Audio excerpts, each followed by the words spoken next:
Hello, my name is Gustav Almström and this is a game called Skala. In this video I'm going to show off the game and sort of talk about how it was designed. And the video is intended for the people at the Experimental Gameplays workshop. So Skala is a 2D platformer where you can walk around and jump, as you can see. And the point of the game sort of is the ability to change the scale of things. And the first idea I had for the game was that you could change the scale of the ground that you walked around on. So if I press the scale key, the ground changes color, and if I use my movement keys, then I can make the ground bigger and smaller in different directions. And I can collect a star, which takes me to this level select screen. So this was sort of interesting, and I decided to make the scaling ability a property that could be put on any object in the game. So in this level, the star is now green, and I can use my scale key and change the size and scale of the star. And as you can see, both the size and the position change the scale. And I can grab it.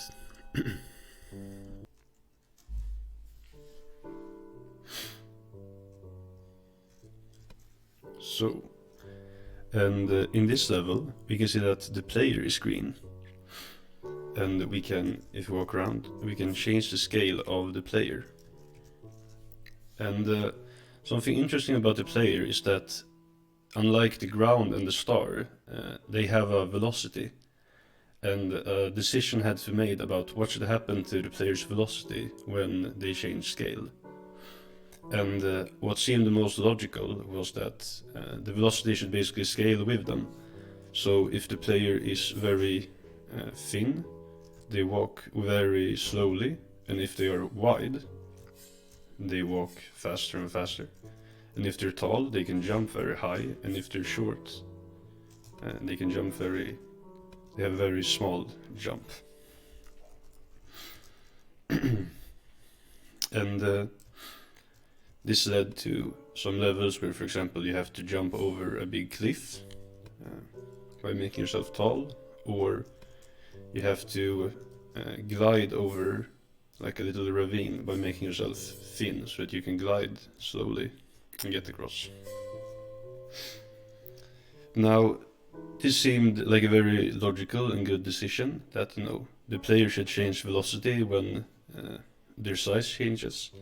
But it also had a very weird consequence, which I later found, which is that if you make the player very small in the y direction and then make them big again, they jump really tall, really high.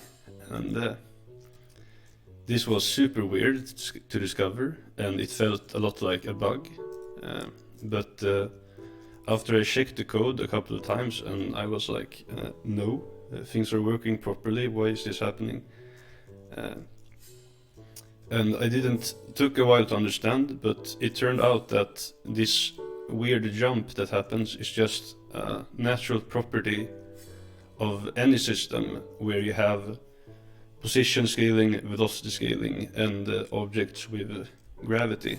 And so, since this wasn't a bug of the game, but rather like a bug of the core of the mechanics, I had to not treat it as a bug and instead treat it as part of the game. So I made this level where you have to, the only way to get to the star here is to use this mechanic, because the opening is too small for you if you're not doing this. And to teach this to the player here, there is a little gap so that you have to go through it, and then you might you might discover this mechanic through the gap. And then there's another level where you have to do this 2 times, with a bit of a risk involved. The second time, okay. So, anyways, the game has this level select screen, which is sort of a big house.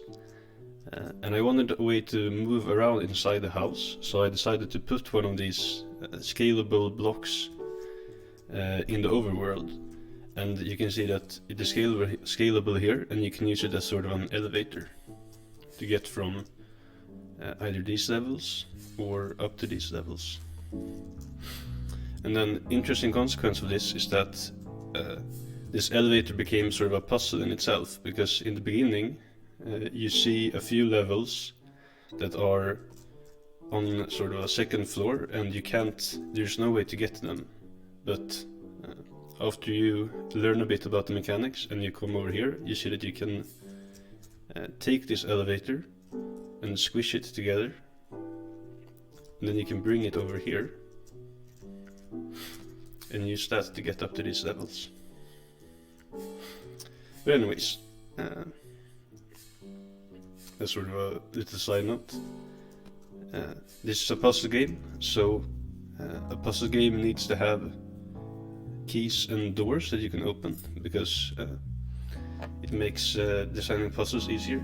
And of course the keys can also have this scaling property, so you can sort of move the keys as if they were an item. And very importantly, the keys also are affected by this jumping phenomena. So if I make the key big, it's sort of hard to move around, but if I make the key small, I can use it to basically jump back up to the shelf. And this became a little level where you have a key inside a hole, and you have to make the key small here, and then you jump up from the hole with the key to collect your star. Another interesting idea I had was that the scaling, there maybe should be a different kind of scaling. So currently with the green scaling, objects have their origin point in the bottom left corner of the screen, which means that if I make them smaller, they move downwards, and if I make them shorter, they move downwards, and if I make them thinner, they move to the left. But so I made these purple blocks, or this purple scaling, which has the origin in the top left of the screen. And so when I scale down, the object moves up and becomes smaller, and when I scale up, it becomes bigger and moves downwards. It works the same way in the sideways direction. So you can see here also a purple star that becomes big when we move it downwards. And putting this mechanic on the player sort of immediately generated an interesting effect. When I make the player bigger, nothing really happens, but when I make the player smaller, they just immediately levitate. And this is because they are being pulled upwards with such a force of the scaling that is much larger than their gravity, and you can just move them upwards.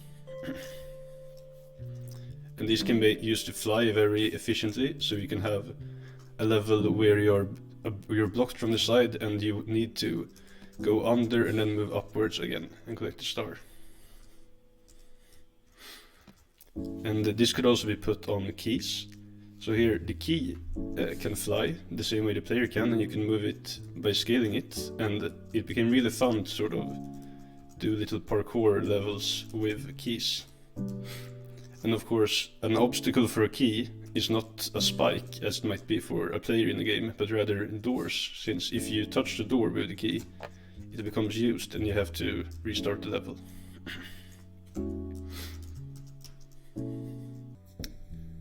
Alright, so this has been a little showcase of Skala. There are many more things to talk about in the game, but I don't want to make this video too long, right? Anyways, so I want to say thank you to all the people who work at the Experimental Gameplay Workshop. The talks you have hosted have been a huge inspiration to me when making this game, and I would love to come meet you, and I would love to showcase Skala at the workshop. So with that said, thanks a lot for watching, and I hope to see you at GDC. Goodbye.